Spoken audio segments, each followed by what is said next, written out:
I never thought a simple holiday could expose such a raw, painful truth about my family. A truth that cut me to the core and changed everything between us forever. See, to the outside world, we were just your typical, close-knit family. Holidays together, shared memories, the usual bit of bickering around the dinner table. But behind the scenes? Oh, honey, that was a whole different story. And it's one I'm finally ready to tell you. My name's Caleb. I'm a middle child, and honestly, that often meant I was just overlooked. My older brother, Daniel, he was always the golden child, the one who could do no wrong. And Rachel, my younger sister, she was the baby, spoiled in her own way, always getting what she wanted. Then there was me, the one who just blended into the background, seemingly unnoticed. This Thanksgiving was supposed to be different.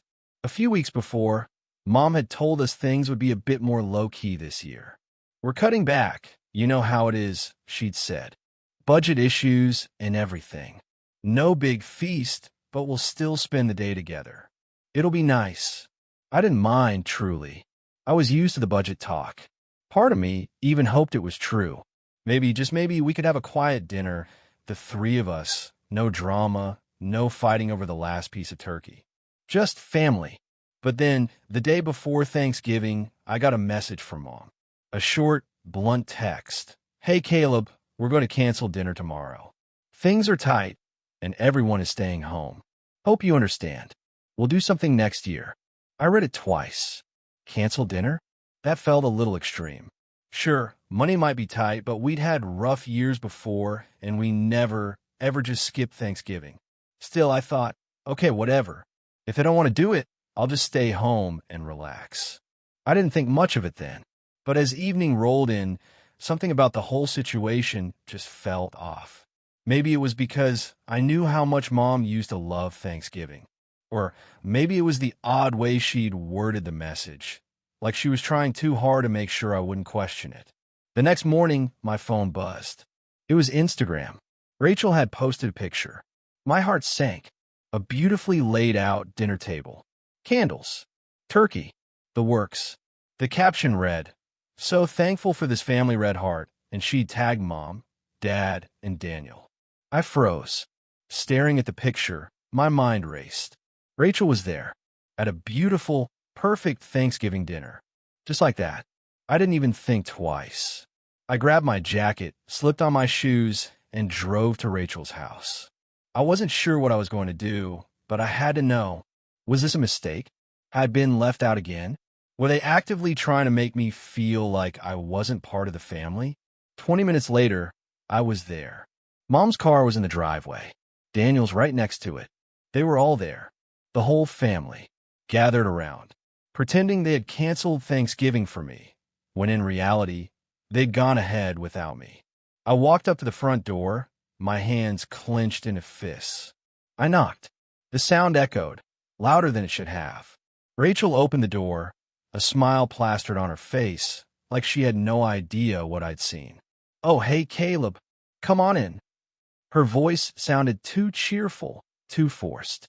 I stood there for a second, trying to gather myself. My pulse was racing, but I refused to let them see that I was upset. "Hey," I said, my voice surprisingly steady. "I thought you all weren't celebrating Thanksgiving this year." Her smile faltered just for a moment. "What do you mean?" she asked, her eyes darting away from mine. I stepped inside, my gaze sweeping over the grand spread. The table was full. Turkey, mashed potatoes, stuffing, green beans, pies. I could smell the richness of it all. This wasn't a simple dinner. This was the kind of meal you only had when everything was perfect. I took a slow breath, staring at the feast. Then I turned to Rachel, who was still standing by the door. "Mom texted me." I said, my tone calm. She said Thanksgiving was canceled because of budget issues. Everyone was staying home. I looked around the room, then back at her. "But it doesn't look like that's what happened here, does it, Rachel?" She blinked a few times, her mouth opening and closing as if she was trying to find the right words. Nothing came out. "Where is everyone?" I asked, still keeping my voice even. She hesitated, then gestured to the living room. Mom and Dad were sitting on the couch, chatting. Daniel was already at the table, digging into his plate of food. I walked in, my eyes never leaving Rachel. She stood there, watching me as I made my way toward the couch. "Hey, Mom," I said, forcing a smile, though my stomach churned. "I thought we weren't doing anything for Thanksgiving this year." Mom looked up from her plate, a flash of guilt crossing her face before she quickly masked it with a smile.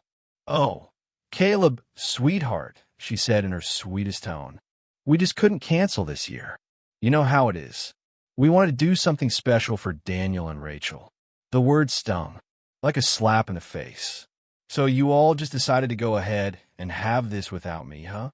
She blinked, her eyes widening slightly, but she tried to laugh it off. "It's not like that. We just thought you were too busy with work and didn't want to come, with everything going on." I could feel my heart pounding in my chest, but I kept my voice steady. "Right? I see. I guess I didn't realize that family only counts if you're the right kind of family member. Huh." I heard Daniel snort from the table. My eyes snapped to him. "What's so funny?" He shrugged, a smirk tugging at his lips. "Nothing. Just the usual drama." Mom shot him a glare, but she didn't speak up. I wasn't going to let this go. I couldn't. So I said, slowly, my eyes locking onto hers, "You decided to cancel Thanksgiving for me, but then went ahead and did it anyway without even telling me. Was I really that much of an inconvenience?" Mom's smile faltered, and for the first time, I saw her try to mask the guilt. "It wasn't like that at all, Caleb. We didn't want to hurt your feelings." I stared at her, my mind racing. How could they do this? All the lies, the manipulation, the way they'd made me feel like I was some afterthought. But I wasn't going to cry.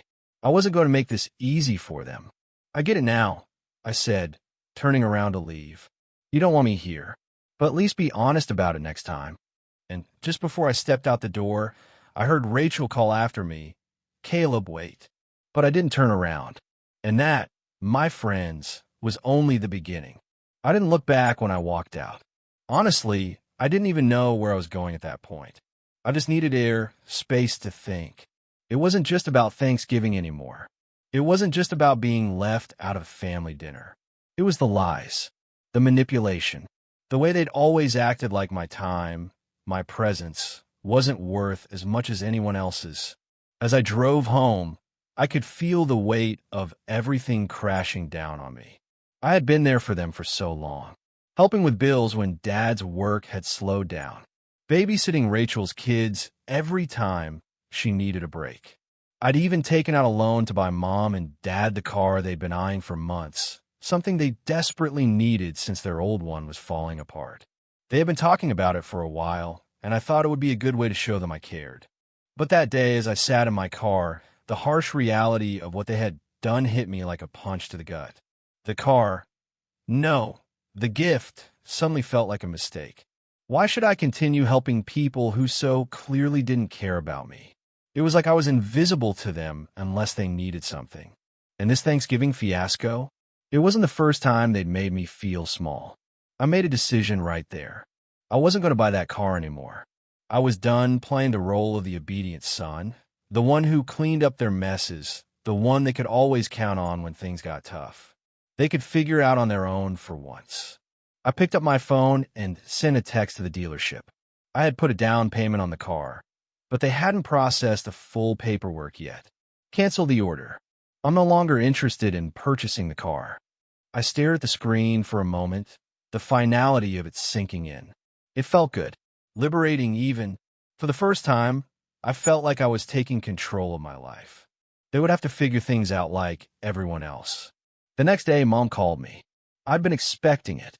My phone lit up with her name, and I let it ring a few times before answering. "Caleb," she said, her voice softer than it had been when I'd left the night before. "What's going on? I haven't heard from you since yesterday." I didn't want to let my emotions get the best of me, but I could feel the anger rising in my chest. "Oh, nothing much. Just thinking about things." There was a pause on the other end. I could hear her breathing, like she was trying to figure out how to handle this. "I know things were a little tense last night, but but we didn't mean to hurt your feelings. It's just that you're so busy all the time. We thought it was better not to make you feel guilty." I clenched my jaw. "So you lied to me? You made me think we were all staying home? You didn't even invite me?" "I'm not stupid, Mom." She hesitated again, like she was going to explain herself, but then the conversation took a turn I wasn't expecting. "Caleb, about the car, what's going on? We heard you canceled it." I could feel my stomach drop. So they'd heard already. "Yeah, I did," I said, trying to keep my tone even. "I don't think I want to buy it anymore." There was a long silence. Then she asked why. I wanted to tell her everything. The lies, the manipulation, how it felt like I was always the last option, the person they went to when everyone else turned their backs on them. But I couldn't bring myself to say it. Not yet. I don't think it's the right time," I said instead, my voice cold. She didn't buy it. I could hear the sharpness in her tone when she responded. "You're not going to do this now, are you? After everything we've done for you?" I could feel the anger bubbling up, but I held it in. I had made a choice, and now I had to stick to it. "I'm sorry, but I think it's better this way." Mom's voice cracked, just slightly, as she said, "You really don't want to help us anymore, do you?" I wasn't sure if I was more hurt or angry. It was like she was using guilt to manipulate me again, the same way she'd always done. But I wasn't falling for it. "No, I don't," I said, surprising even myself with the finality in my voice. "I'm done." There was another silence, but this one felt different. This one was heavy. When she spoke again, it wasn't the motherly, sweet tone she always used. It was sharper, more demanding. "You can't just throw everything away like this, Caleb. You owe us. We're family." I took a deep breath, tried to keep my composure. "I'm sorry, but I can't keep pretending everything's okay. You never asked if I wanted to be part of the family. You just expected me to be there when you needed me. And I'm done with it." The line went silent again, and for a moment, I thought she was going to hang up on me. But then, just as I was about to say something else, I heard her voice. "Fine. Don't help us. But don't expect us to be there for you when you need something either." I almost laughed at that. "I guess we'll see, won't we?" And with that, I hung up the phone. I was done. It didn't take long for the fallout to begin. The next time I saw Mom and Dad, it was at a family gathering.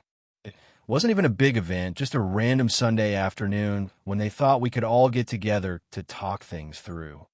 But as soon as I walked in, I could tell something was off. Mom and Dad were sitting at the kitchen table, their eyes narrowed as they watched me. Daniel and Rachel were already there, but they didn't look at me. "Caleb," Dad said, his voice stiff. "We need to talk." I didn't sit down. Instead, I stood by the door, arms crossed. "What is there to talk about?" Mom's voice was tight. "You've really let us down this time, Caleb. We thought you were the responsible one. We thought you understood family." I raised an eyebrow. "That's rich coming from you." Rachel scoffed from the side. "Don't start, Caleb. You're the one who's being dramatic." "You should have told us what was really going on, Caleb," Daniel added, his voice dripping with annoyance. "But no, you had to make everything about you." I felt my blood start to boil. How was I the one being selfish here? It wasn't me who had canceled the Thanksgiving dinner and lied about it. I didn't think I had to explain myself. I said, my tone icy. "But if you want the truth, I'm tired of being the one who cleans up your messes. I'm done being the fallback. I'm done." Mom's face twisted with something between guilt and anger. "You're being unreasonable." "I don't think so," I said. "You just don't like it when I stand up for myself, do you?" "Don't make this harder than it has to be," she snapped. "You'll regret this, Caleb. You're throwing everything away." "Everything?" "I'm not throwing anything away," I said. "I'm just deciding to stop giving when I get nothing in return. But you'll figure that out when it's too late." And just like that, the walls between us were solidified. The days that followed felt like walking through thick fog. Every time I picked up my phone, there were missed calls, voicemails, and texts from Mom and Dad. They were desperate to get me back on their side, desperate to undo what I'd done. But the more they tried, the more I realized just how much they depended on me for their comfort, their stability. And I wasn't going to let that guilt trip me into returning to the same toxic pattern. One evening, a few days after that uncomfortable gathering, I got a text from Mom. "We're so sorry, Caleb. We've been under a lot of stress lately. We just wanted to keep things simple. Can we talk?" I didn't respond. I stared at the text for what felt like an eternity, my thumb hovering over the keyboard. What was there to say? They hadn't changed. They never would. But still, the familiar pang of guilt twisted in my stomach. I'd always been the one to hold the family together, the one who kept things from falling apart. But now, standing firm in my decision, I ignored that nagging voice. The next morning, Mom showed up at my door. I wasn't surprised. It was their way of breaking down my walls, forcing me to see their side. She had a way of making her problems feel like mine, wrapping them up in a way that made me feel like I owed her an explanation. I opened the door, my arms crossed. "What's going on?" She looked tired and small. She forced a smile. "I just wanted to come and talk. I know you're upset, but we can work through this. Please, Caleb, we're your family. We need you." I couldn't believe how easily she slid into her victim role, but I didn't let it show. "You need me? Is that how you see it?" Her eyes welled up. "You've always been the one who understood, Caleb. You were the one I could count on when everything else fell apart. But now you're shutting me out, and I don't understand why." The word stung, but I couldn't let her win this time. "Maybe it's because you've never really seen me. You've always used me, my time, my money, my effort, like I'm just supposed to drop everything when you need something. I'm tired of being your safety net, Mom." She wiped her eyes, a slow tear sliding down her cheek. "Please, Caleb, I'm not trying to use you. I don't know how to handle everything anymore. The bills, your dad's health, it's too much for me. I just want things to be like they were. I miss my son. I almost gave in. I could see it. The desperation, the fear of losing me. It was all right there in the way she clung to her words, in the way she made everything sound like it was falling apart without me. But I had to remind myself of what I had already seen.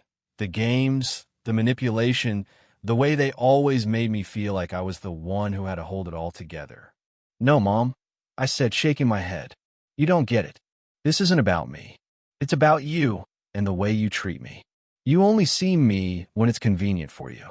I'm not just your backup plan anymore. I can't be." Her expression faltered. I could tell it hurt her, but I couldn't care anymore. This wasn't about fixing her. This was about fixing me. But she didn't back off. Instead, she tried a different tactic. "Please, Caleb, you know we've always taken care of you, and now, when we need you most, you're turning your back on us. Is this really how you want things to be?" It wasn't lost on me that "we've always taken care of you" line was the same one she had always used when she needed me to bend. It was a guilt trap, a way to make me feel like I owed them, even though I was the one who'd been there through thick and thin. And then, just when I thought she couldn't pull out any more stops, she dropped the bomb. "Dad, he's really struggling, Caleb. The doctor said he might need surgery soon. He's not doing well. Don't you want to be there for him?" That hit harder than I thought it would. The guilt started creeping in. Dad's health wasn't something I could ignore, and the thought of him going through something serious without me there, I didn't want to be that person. I didn't want to be the one who wasn't there when they needed me most. But then I remembered. They had lied. They had lied to me about Thanksgiving, about everything. They didn't care about my feelings, not really. They wanted me to do their bidding, and I couldn't fall into that trap again. I took a deep breath. "I'm not going to keep sacrificing myself for you, Mom. Not like this. I've been through this before, and I'm not doing it again. If you want to fix things, you're going to have to do it without me." Her face turned pale. She had nothing left to say. No more cards to play. Her hand had been exposed, and she knew it. She stood there for a moment, and for a second, I thought she might just break down and beg me to help. But she didn't. Instead, she straightened up, her posture stiffening. "Fine, if that's what you want. Just don't come crying to me when you need something. Don't expect me to be there when you realize you've thrown everything away." I stared at her, my chest tight. I had already made my decision. With that, she turned and walked away. But before she left, she gave me one last look, one last desperate glance, as if she were hoping I'd change my mind. I didn't. The days after that felt like I was walking a tightrope, balancing between the guilt of cutting ties and the relief of finally standing up for myself. But it didn't take long for me to realize they weren't done yet. A few days later, Rachel called me. "Caleb, you've really screwed things up. Mom and Dad are in pieces right now. You're breaking their hearts. Are you really going to keep pushing them away?" I couldn't help but roll my eyes. "Rachel, you know exactly what's going on. You've always been part of this. You've watched it happen. But I'm done. I'm not their backup anymore. Don't you dare hang this over us." Rachel snapped. "They've always been there for you. You can't just throw everything away because you're mad about Thanksgiving." "I'm not just mad about Thanksgiving, Rachel," I said, my voice firm. "I'm done being manipulated. You don't get to treat me like I'm nothing and then expect me to show up when it's convenient for you." She was silent for a moment, probably taken aback by my tone. "You're making a huge mistake, Caleb. Just wait. You'll see." And I did. I saw exactly what was coming next. They weren't going to give up so easily. The desperation would only get worse, and I wasn't sure I was ready for it. But I had made my choice. I wasn't turning back. Not this time. The next few weeks were a blur of texts, calls, and unexpected visits from extended family members. Everyone had an opinion. Everyone had something to say about my decision. But none of them really understood what it was like to always be the one holding everything together. It was exhausting. They had all expected me to just keep coming back, to fold when things got tough. But I wasn't going to. It was a cold Saturday afternoon when Mom showed up at my door again. I wasn't surprised to see her. She had this way of just showing up, no warning, no preparation. It was like she thought if she kept pushing, I'd eventually give in. I opened the door, and for a moment, neither of us said anything. I could see it in her eyes, this strange mix of anger, hurt, and something else, desperation. She took a deep breath and spoke, her voice cracking slightly. "I can't do this, Caleb. I can't keep pretending like everything's fine. Your dad's health is getting worse, and I don't know what I'm supposed to do anymore. I'm sorry, I know we've messed up, but you're my son. I need you." It felt like a punch to the gut. The old me would have folded. The old me would have rushed to comfort her, to fix everything. But I wasn't that person anymore. "Mom," I began, my voice steady. "I can't keep sacrificing myself just because you need me. I've been doing it my whole life, and I can't anymore. You say you need me, but you're not seeing what's best for me. You never have." She stayed silent, letting the weight of my words settle in the air between us. Finally, she stepped back, her shoulders slumping. "So this is it? You're really going to leave us like this?" I didn't answer right away. The silence stretched between us, heavy with everything that had led up to this moment. It was clear there was no going back. "Not this time. I'm not leaving you, Mom," I said quietly. "I'm just finally standing up for myself for the first time in my life." She didn't say anything after that. She just walked away, leaving me standing there, wondering if she would ever truly understand what I'd done. A few days later, I got a message from Rachel. "Mom's asking if you've seen the pictures of the new car. She wants to know why you didn't help." I stared at the message for a while, trying to figure out what to do with it. There was again. Another attempt to make me feel guilty, to get me back in line. I didn't respond. There was nothing left to say. That's when I made the final decision. I took the money I'd saved for a new car for them and used it to buy myself something that felt right for me. It wasn't a luxury car, nothing too flashy, but it was mine. Something I could be proud of. Something that didn't feel like I was bending to their will. It was my way of taking back control. I spent the rest of the evening with friends, celebrating the fact that for once, I was putting myself first. It felt strange, almost foreign at first, but then, as I relaxed into it, it felt like freedom. And that's how it ended. Mom and Dad, they never apologized. They never came to terms with what happened. But it didn't matter anymore. I had set boundaries, and though they weren't happy about it, I wasn't going to let their anger or disappointment control me any longer. So what do you all think?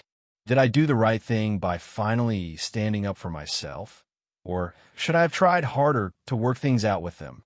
I'm curious to hear your thoughts.